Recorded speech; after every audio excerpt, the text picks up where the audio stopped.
I came to shake some African tables because someone has to hear something. See, this piece might offend many, but who's counting? I think you Africans complain too much about slavery. I'm just saying. First off, whose fault was it? No, wait, I don't seek to make light of the effect of those dark years on the African continent, but reason with me.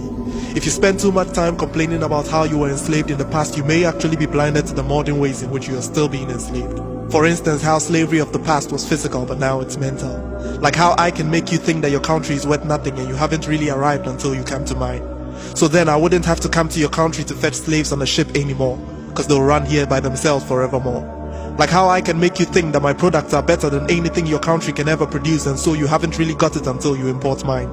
Like how I can make you believe that all your heroes are villains and my heroes will soon come to rescue your land after they are done rescuing mine. Like how Alexander the Great is described as a conqueror for conquering, but Shaka Zulu is labeled a bloodthirsty barbarian for doing the exact same thing. Like how your queen mothers are localized but our queen is globalized. Like how Spider-Man is called a superhero but Kwekwananza is called a superstition. Like how I can make you think that every aspect of your culture is primitive and every aspect of mine is called modernization. Like how Jigbodi is not a cool name to give to your child, but once you call her Patience, she can move mountains. Like how I can make you think that you aren't really married until you have a white wedding. Like how I can make you think that you need my engineers to erect your mega structures, but since you can't afford them, you need my loans to pay them. Africa, wake up.